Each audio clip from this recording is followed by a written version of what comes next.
அனைவருக்கும் அஸ்ஸலாமு அலைக்கும் வரஹ்மத்துல்லாஹி வபரகாத்துஹு. சகோதரிகளே, அவுதுபில்லாஹி மினஷ் ஷைத்தானிர் ரஜீம். பிஸ்மில்லாஹிர் ரஹ்மானிர் ரஹீம்.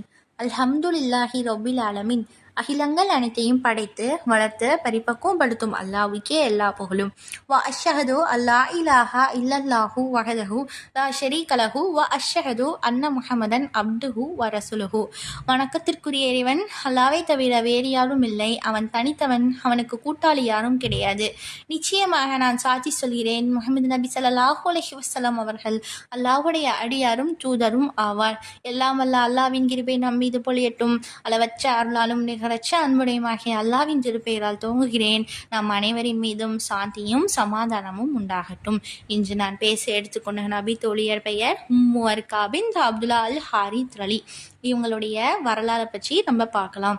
இவங்களோட தந்தை பெயர் அப்துல்லா அல் ஹாரித் அலி. இவங்க பிறந்தது வளர்ந்தது எல்லாமே மதீனாவில் தான். அன்சாரி குலத்தை சேர்ந்த ஒரு பணக்கார பெண்ணாக உம்மர்கார் அலி அவங்க இருந்திருக்காங்க. இஸ்லாத்தை இவங்களுக்கு ரொம்ப பிடிச்சி போன காரணத்தினால அவங்க சொத்து செல்வம் எல்லாத்தையும் விற்றுட்டு ஒரு எளிமையான பெண்மணியை இஸ்லாத்தை ஏற்றுக்கிறாங்க. இவங்க ஏன் இவ்வளோ சிறப்பிச்சு கூறுறாங்க அப்படின்னா, பெண்களுக்கு ஒரு இமாமா நின்று இவங்க அவங்களோட வீட்டில் தொழுகையை நடத்தியிருக்காங்க. எப்படி ஆண்களுக்கு இமாம் பள்ளியில் தொழுகை நடத்துகிறாரோ அதே போல் பெண்களுக்கு இவங்க இமாமா தொழுகையை நடத்தியிருக்காங்க. இந்த இமாம்ங்கிற பொறுப்பு நபி ஸல்லல்லாஹு அலைஹி வஸல்லம் அவங்களால உம்மு வர்கா அலிக்கு அவங்களுக்கு கொடுக்கப்பட்டிருக்கு. அபுதாவுத்தில் 594வது ஹதீஸா இடம்பெற்றிருக்கு. என்ன அப்படின்னா, அல்லாஹ்வுடைய தூதர் அடிக்கடி உம்மு வர்கா அலி அவங்களுக்கு வீட்டுக்கு போவாங்க. அல்லாஹ்வின் தூதர் எந்த ஒரு பெண்ணோட வீட்டுக்கும் அவ்வளோ சீக்கிரம் போக மாட்டாங்க. உம்மு வர்கா அலி அவங்க வீட்டுக்கு போகிறாங்க அப்படின்னா அவங்க அவ்வளோ சிறப்பு வாய்ந்த ஒரு பெண்மணியாக இருந்திருக்காங்க. அங்கே தொழுகிற பெண்களுக்காக நபி ஸல்லல்லாஹு அலைஹி வஸல்லம் அவங்க சில ஆலோசனைகள் உம்மு வர்கா அலி கிட்ட சொல்லிட்டு போவதா சொல்லி இந்த ஹதீஸில் இடம்பெற்றிருக்கு. அதாவது தொழுகைக்கு தேவை ஒரு 4 சூறா அப்படிங்கிறதோட உம்மு வர்கா அலி அவங்க நிற்காம அல்லாஹ்வுடைய கிதாபாகிய குரானை முழுமையாக மனனம் செஞ்சுருக்காங்க.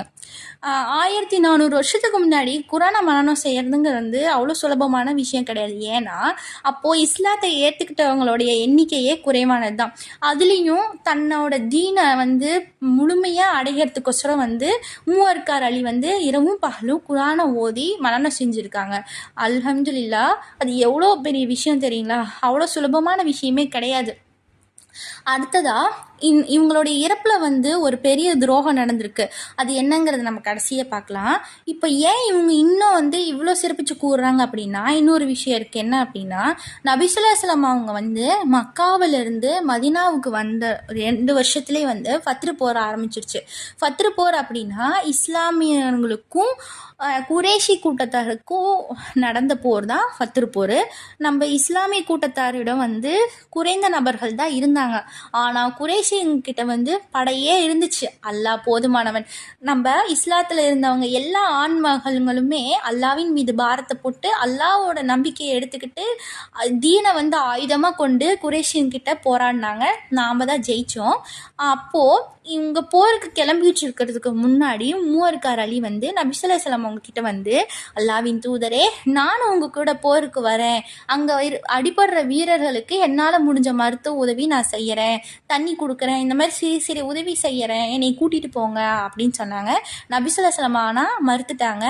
அதுக்கு பதிலாக என்ன சொன்னாங்க அப்படின்னா, உம்மு வர்கா அலி அவங்களே, நீங்கள் மீதம் இருக்கிற பெண்கள் எல்லாத்தையும் கூட்டிகிட்டு போய் தொழுகுங்க, அல்லாஹ் கிட்ட துவா கேளுங்க, அதுவே உங்களுக்கு போதுமானது அப்படின்னு சொல்லி சொன்னாங்க.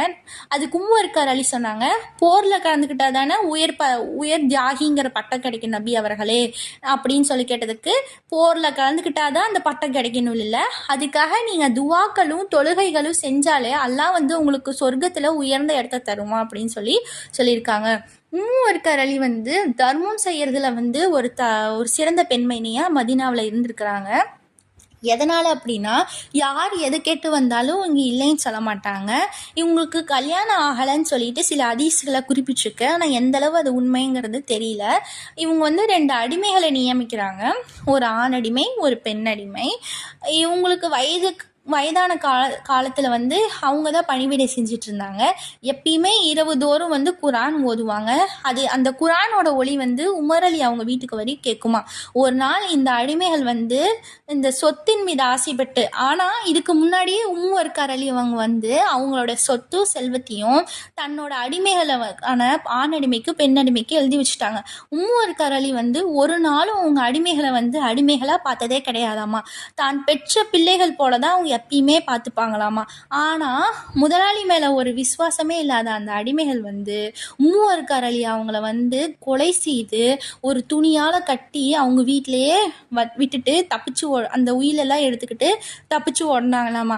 அல்லாஹ் போதுமானவன், என்றைக்குமே ஏமாத்துறவங்கள வந்து அல்லாஹ் விடமாட்டான். உமர் அலி அவங்களுக்கு வந்து ஏதோ நெருடல் ஏற்பட்டனால, ஏன்னா அவங்க இரவு தோறும் குரான் ஓதுவாங்க, அந்த இரவு மட்டும் உம்முவர்கார் அலி அவங்களோட சத்தம் கேட்காதனால ஆட்களை விட்டு காலையில் பார்த்தப்போ உம்முவர்கார் அலி இறந்து போன செய்தியை வந்து கேட்டு உமர் அலி ரொம்ப நொறுங்கி போய் அவங்களோட ஆட்களை விட்டு தொலைவனதில் வந்து அல்லாஹ் வந்து அந்த ஏமாற்றி போனவங்கள வந்து தண்டிச்சிட்டான்.